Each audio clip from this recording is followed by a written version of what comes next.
म्हणजे आईबाबांमध्ये सगळं नीट होतं, पण आत्या तिने त्यांच्यात विष पेरलं. का केलं असेल तिने असं? माझ्या आईने खरंच किती सोसलं असेल, किती छळ मांडला असेल या बाईने तिचा. श्रावणी,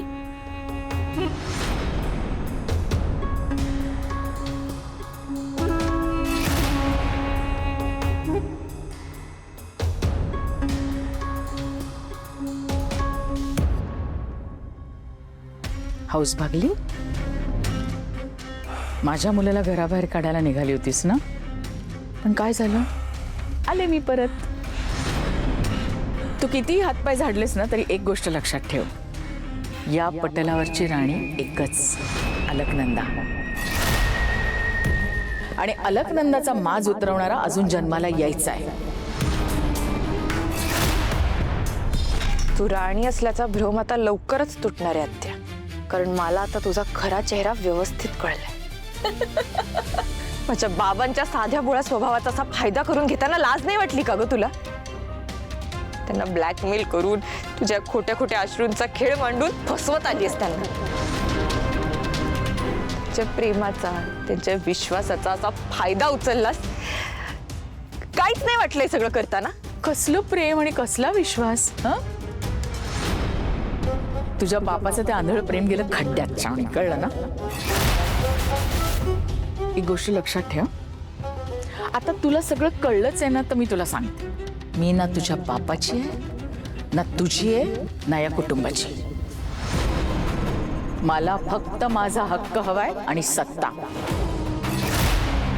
आणि त्याकरता मी कुठल्याही थराला जाऊ शकते. विश्वंभर राजे शिर्के सारखा हुशार माणूस जो राज्यावर कंट्रोल करतो, तो माझ्या समोर आला ना की त्याचा कंट्रोल माझ्या हातात असतो. तुझी नियत आता मला चांगलीच कळली आत्या. माझे बाबा जरी सरळ मार्गी मान खाली घालून चालणारे असले ना, तरी त्यांच्या वाटेत येणारा प्रत्येक काटा कसा उचलून बाजूला फेकून द्यायचा ना, ते मला चांगलंच माहिती आहे. तू त्यांच्या डोळ्यावर पट्टी बांधून ठेवलीस, पण आता लक्षात ठेव, त्यांच्या आणि तुझ्यामध्ये मी उभी आहे. हो, पण जे व्हायचं ते होणारच.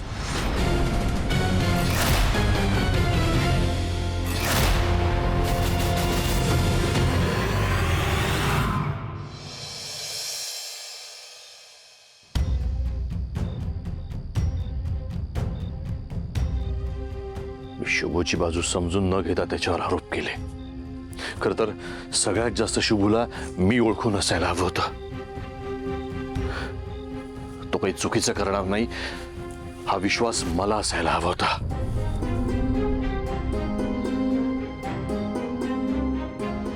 तर या मदननी ते बिचाऱ्या मुलीला दारू पाजली. बाबा, एका मुलीशी असा वागलास काय? काय मिळालं काय तुला असं वागून?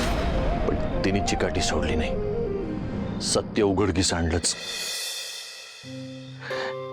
आणि या सगळ्यात तिला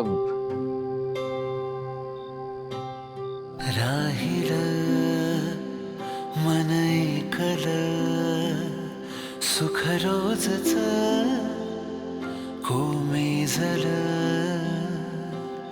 दाटल रडू दाटल हसू नेमकं कुणी चोरल सोहळा सोबतीचा संपला सारा. आता पाठ बदलून वाहतो वारा. येशील का तू बाबा, येशील का तू बाबा.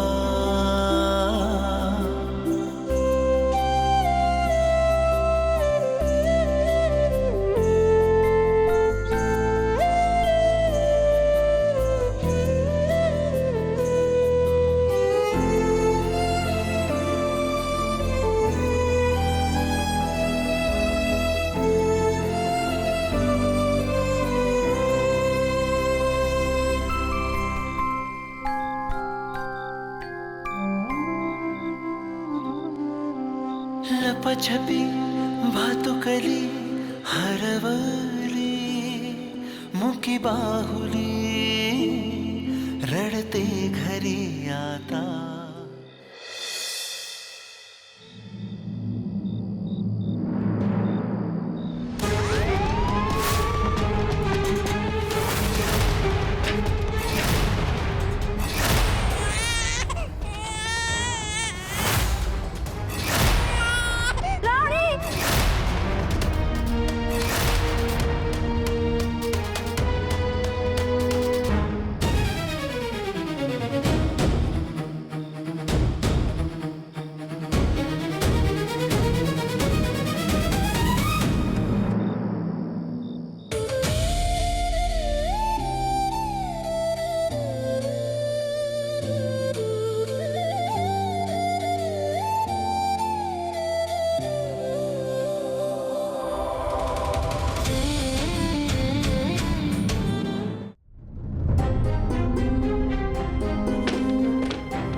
काय करत होतो मी? इतकी वर्ष जिला लांब ठेवण्याचा प्रयत्न केला, आज तिच्या जवळ जात होतो. मला हेही माहित नाही की हे माझंच रक्त आहे का तिच्या आईचं पाप आहे.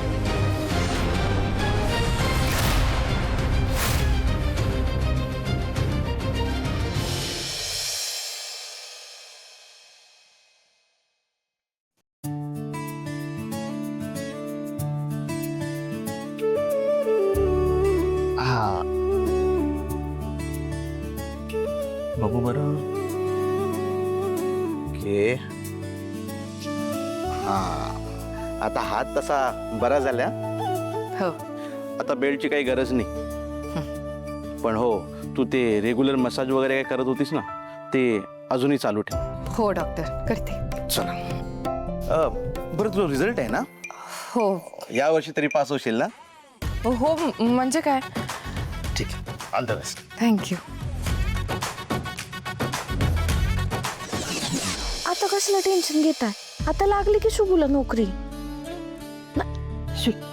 सानू, एवढं नाश्ता करून घ्या. शिक्षण मंत्री विश्वंभर राजे शिर्के त्यांचं कन्यारत्न तेरापासून घरात बसले, आणि हे शिक्षण मंत्री राज्यातल्या पोरांचा उद्धार करणार आहेत, त्यांचं भलं करणार आहेत का?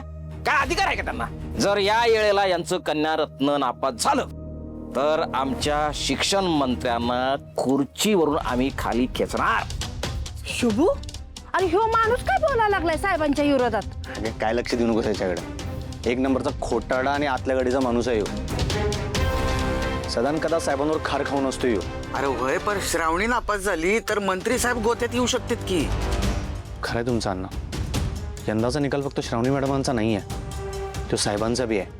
ह्यासनी काय सारखे असंच बोलत असतात. यासनी फक्त मुद्दा पाहिजे.